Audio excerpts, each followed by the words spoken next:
Okay, welcome back. Welcome to DLC. हम लोग ने कमीशंस ऑर्डर 26 का rule group 1 and group 2 complete कर लिया है। ग्रुप 1 एंड ग्रुप 2 के आई होप आपने स्क्रीनशॉट्स पहले वाले वीडियोस में ले लिए होंगे। कमेंट्स में करके बताइएगा अगर कोई क्वेश्चन है या कोई सजेशन है तो। Group 3 pertains to commissions for scientific investigation, performance of ministerial acts and sale of movable property. तीन चीज़ों के बारे में बात करता है। Rules 10A to 10C। Scientific investigation, questions in suit requires scientific investigation that can not be performed in court. कोई भी ऐसा साइंटिफिक इन्वेस्टिगेशन जो कोर्ट में नहीं किया जा सकता, परंतु जिस इन्वेस्टिगेशन की कोर्ट को ज़रूरत है, द कोर्ट में if it thinks necessary can get the scientific investigation done through a commission. Second one is sale of movable property. Sometimes it becomes necessary to make a sale of a movable property which may be the subject to the suit. तो यहाँ पे if it becomes necessary to sell movable property, यहाँ पे ये condition होना ज़रूरी है कि if it becomes necessary. Now this is subjective कि नेसेसरी कब होएगा, but still there can be a lot of scenarios जिसको हम बाद में कभी डिस्कस कर सकते हैं। बट मोटा मोटा when it becomes necessary to sell movable property in custody of a court, तो इस प्रॉपर्टी का पहले कोर्ट की कस्टडी में होना ज़रूरी है। Pending determination of suit and the property can not B conveniently preserved. Let suppose कि कोई पेरिशेबल नेचर की प्रॉपर्टी है, उसका सेल करना ज़रूरी इसलिए हो जाता है during the pendency of the suit, मतलब डिटर्मिनेशन अभी तक सूट का नहीं हुआ है, during the pendency of the suit, ताकि वो प्रिजर्व उसको किया तो जा नहीं सकता, तो एटलीस्ट उसके जो प्रोसीड्स हैं, जो उससे पैसा मिल सकता है, एटलीस्ट वो सिक्योर कर लिया जाए। Sale to be in accordance with procedure for sale of movable property in execution of decree. तो ऑर्डर 21 रूल 74 to 82 में आपको दे रखा है।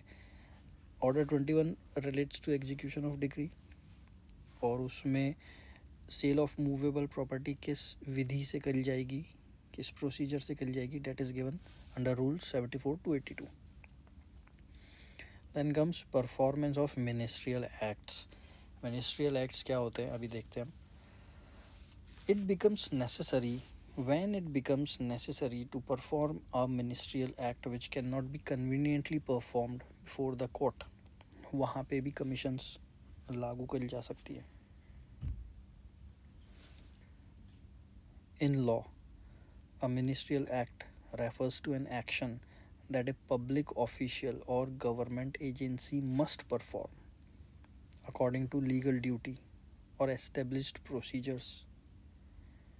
कानून में मिनिस्ट्रियल एक्ट्स ऐसे एक्शंस होते हैं जो किसी पब्लिक ऑफिशियल को या किसी गवर्नमेंटल एजेंसी को परफॉर्म करने हैं as per their legal duty, as per their procedures, without exercising any individual judgement और डिस्क्रिशन।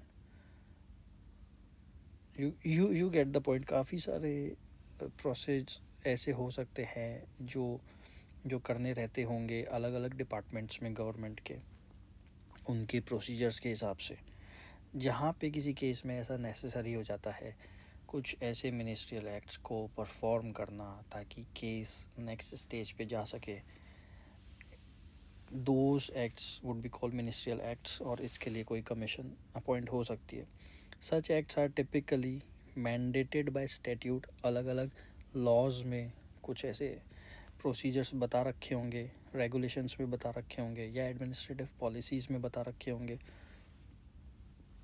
जहाँ पे ऐसे मिनिस्ट्रियल एक्ट्स को करना प्रोसीजर में रहता है। And the official is required to carry them out as prescribed. और जो ऑफिशियल है कंसर्निंग डिपार्टमेंट का, उसको वैसा एक्ट करना है, ensuring compliance with the law. तो ऐसे क्या क्या एक्ट्स आपके दिमाग में आ रहे हैं, ज़रा सोच के मेरे को कमेंट्स में बताइएगा। हम इस पर्टिकुलर चीज़ को, क्योंकि काफ़ी सारे एग्जांपल्स हो सकते हैं, कमेंट्स में डिस्कस करते हैं, बहुत इंटरेस्टिंग रहेगा। Examples of ministerial acts include issuing licenses, recording documents, etc. एक और एग्जांपल, एक और हिंट आपको देता हूँ, जैसे कलेक्टर के ऑफिस से काफ़ी सारे मिनिस्ट्रियल एक्ट्स निकलते होंगे, रेवेन्यू डिपार्टमेंट, फाइनेंस डिपार्टमेंट, इनके बहुत सारे मिनिस्ट्रियल एक्ट्स निकलते होंगे, तो इसके बारे में थोड़ा सोचिए। अच्छा, एक चीज़ और है यहाँ पे, इस पूरे ग्रुप पे provision of rule 10 to apply, है ना। रूल 10 क्या होता है? तो यहाँ पे हम रूल 10 पर आ गए, just to revise procedure of commissioner. Rule 10 किस ग्रुप का हिस्सा है?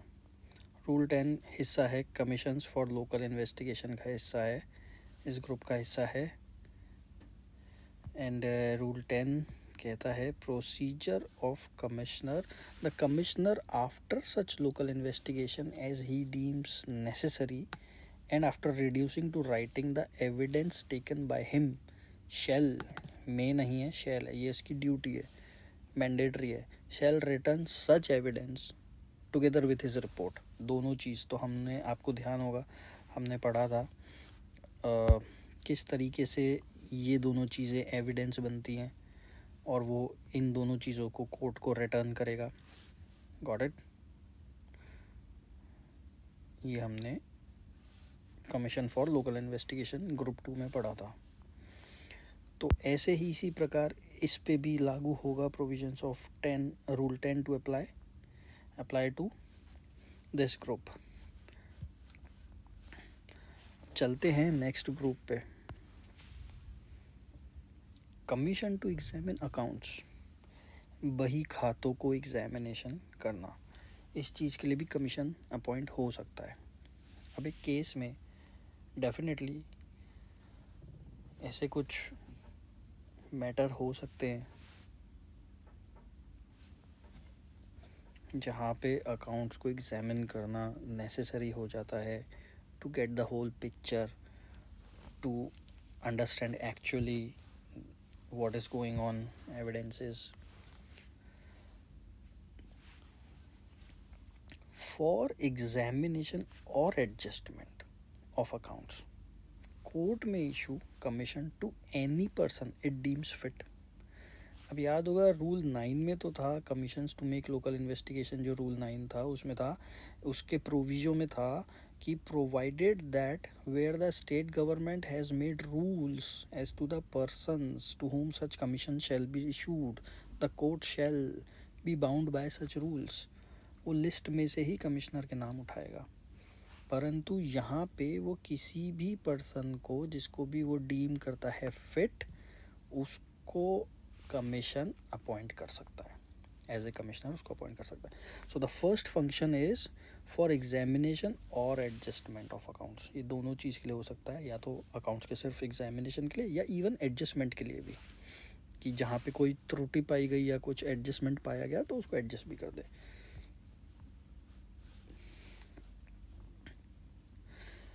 Court to instruct the commissioner with necessary instructions, यहाँ पे कोर्ट की ड्यूटी है कि वो उसको ऑर्डर में इंस्ट्रक्ट करेगा कि किस प्रकार से उसको क्या चीज़ है जो अकाउंट्स में एग्जामिन करनी है या एडजस्ट करनी है। Instructions shall distinctly specify whether the commissioner is merely to transmit the proceedings और also to report his own opinion.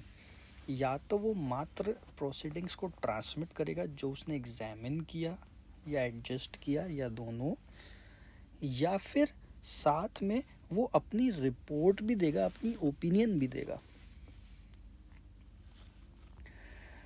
Court में direct further inquiry if dissatisfied with proceedings and report if any. ठीक है, अगर वो court dissatisfied है इस commissioner साहब की प्रोसीडिंग से तो वो फर्दर इंक्वायरी कर सकते हैं, और कमिश्नर साहब की रिपोर्ट से भी, अगर कोई रिपोर्ट उनको बनाने के लिए कहा है अपनी ओपिनियन को लेके तो भी। Rule 10 applies the commissioner after local investigation and after reducing to writing the evidence taken by him shall है, shall written evidence together with his report in writing signed by him to the court, ये दोनों चीज़ें मिलके बनती हैं evidence proceedings, जो यहाँ पे उनको कहा है merely to transmit the proceedings और also to report his own opinion, और अगर रिपोर्ट भी है if any तो ये मिलके बनता है एविडेंस। अगर दोनों में से एक ही चीज़ है, रिपोर्ट नहीं है सिर्फ प्रोसीडिंग्स है, वो भी एविडेंस बनता है। सो इस प्रकार हमने ये आज 2 ग्रुप्स कवर किए। 5th ग्रुप आएगा कमीशंस टू मेक पार्टीशंस, इसको हम नेक्स्ट वीडियो में कवर करेंगे। कोई भी कमेंट्स, कोई भी क्वेश्चंस हो, shoot them up in comments.